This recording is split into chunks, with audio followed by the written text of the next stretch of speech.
This is MRS, the Mega Radio Station. This is Jay Elwood, talking to you from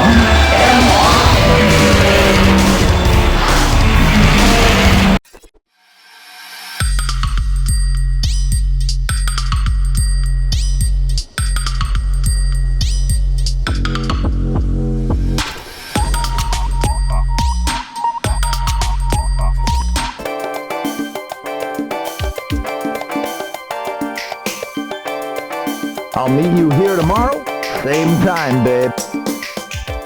You're in car number 1. Ready, go!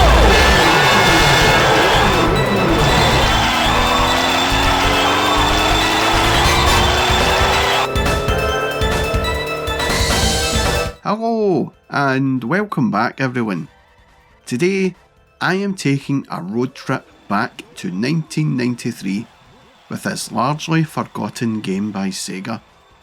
Outrunners is a sequel in the Outrun series of games, but unlike Turbo Outrun, this game goes back to its Outrun roots, with selectable routes and just a more fun, friendly feeling to it.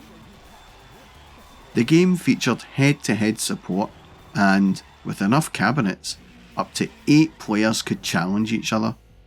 It was the only game in the Outrun series to feature various selectable cars and multiple endings, until Outrun 2. Outrunners was the most successful game released for Sega's System Multi-32 hardware, and one of the last successful 2D games released by Sega.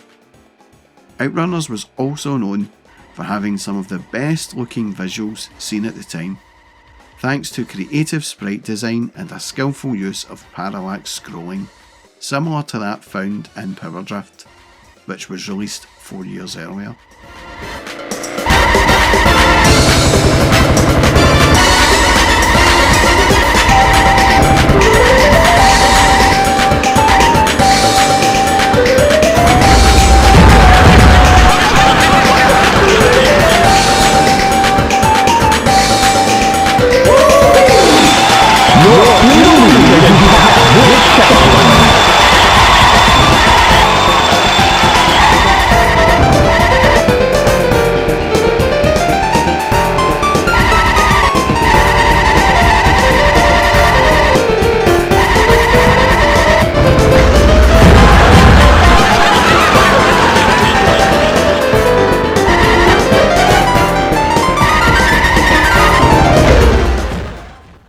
Released almost a full year after the very impressive Virtua Racing, Sega took a bit of a gamble on this game by shifting back to a sprite-based racer, but the game was a welcome addition to Sega's racing lineup, and it was almost as if Sega were hedging their bets, just in case polygon-based gaming didn't quite take off.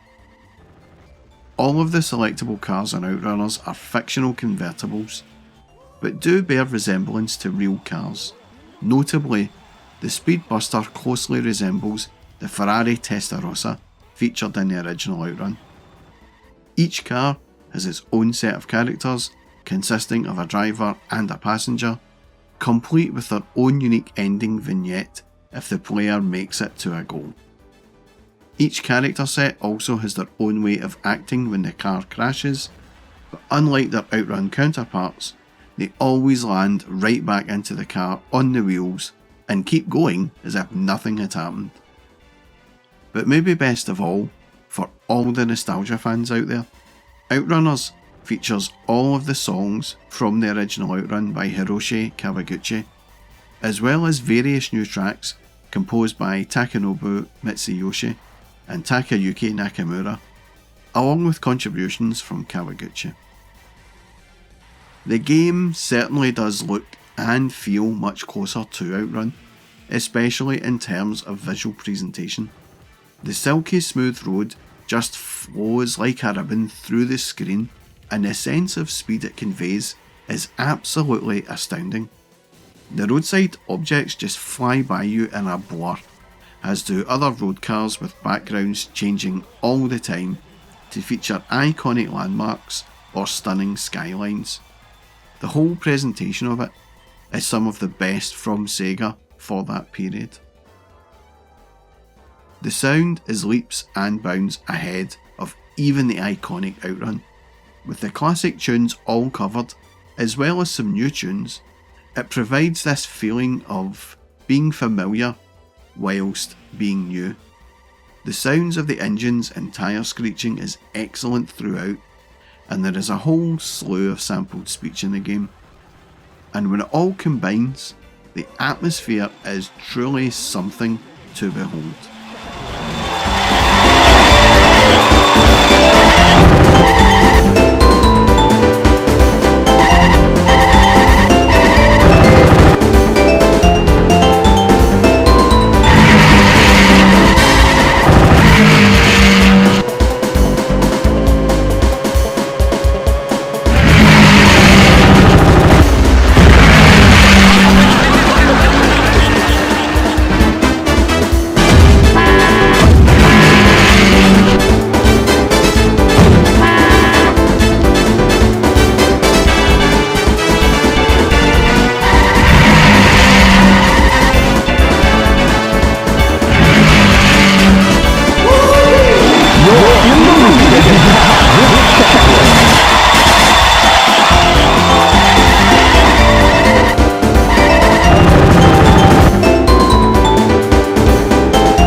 The playability is outstanding too, with each car not only looking different, but having a different feeling of handling and speed to them as well. When you factor in all the different branching paths you can take with each of the cars, then the long-term playability is massively increased, and this game kept pulling punters back for more. I first seen two of these dual cabinets in the Mega Bowl in Clydebank in the autumn of 1993. Bowling alleys were far more accommodating for these super large cabinets, and the party atmosphere of the game lended itself very well to bowling alleys, and there are a few advantages of being it in a bowling alley as well. The first was whenever I went to the bowling with mates, there was always a load of us. Bowling was one of those activities better suited with a crowd as opposed to just 3 or 4 mates, and this meant that I was always almost certain being able to enjoy this game in 4 players competing against 3 mates. The other advantage was that there was no age restrictions in bowling alleys, unless of course you went to the bar, which of course 1 or 2 mates always tried to do. Round about the time I discovered this awesome game, a couple of mates had started learning to drive, and so they boasted about how they would do in the game, and you know I can't turn down a challenge like that, but regardless of the outcome, a great time was had by all. For me, Outrunners righted a whole lot of wrongs with Turbo Outrun. Just about every aspect of this game was vastly superior to Turbo Outrun, and it was a fitting inclusion into the Outrun series and also Sega's catalogue of games. But it is also a game that seems to have been consigned to the history books, in part I think to Virtua Racing and the emergence of 3D polygon racers such as Virtua Racing, Daytona USA and Sega Rally. But for the brief moments I got to enjoy this game in the arcades, it was like a reliving of the summer of 1989 on the ferry back from Denmark. And that wasn't a bad thing, as 1989 was a great year for video games. Outrunners was one of Sega's most successful titles in 1993 and 1994, and Sega even upped the ante with the competitive play by introducing an online version of the game that allowed for up to 8 players to race against each other in 2 different cities, Tokyo and Osaka. That must have been something else in 1994 to play online. A real pioneering moment in the history of video games.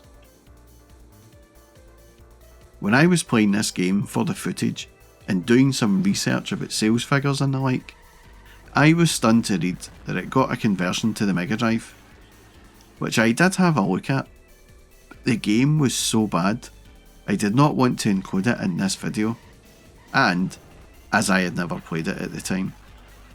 But I may do a fresh look at it in another video, provided it doesn't totally suck, of course. Outrunners was an absolute blast in the arcades. It was addictive, challenging, but best of all, it was just such a fun game to play. And if you can play it on MAME, then please do so. I highly recommend it. And that was my look back at Outrunners. If you like this video, then please do all the usual like, comment and subscribe malarkey. And a massive thank you to all of those who have commented and subscribed already. Your feedback and support really does go a long way in helping the channel grow, and I do appreciate all of you. So thank you from me. And that's all from me, folks. Thanks for watching.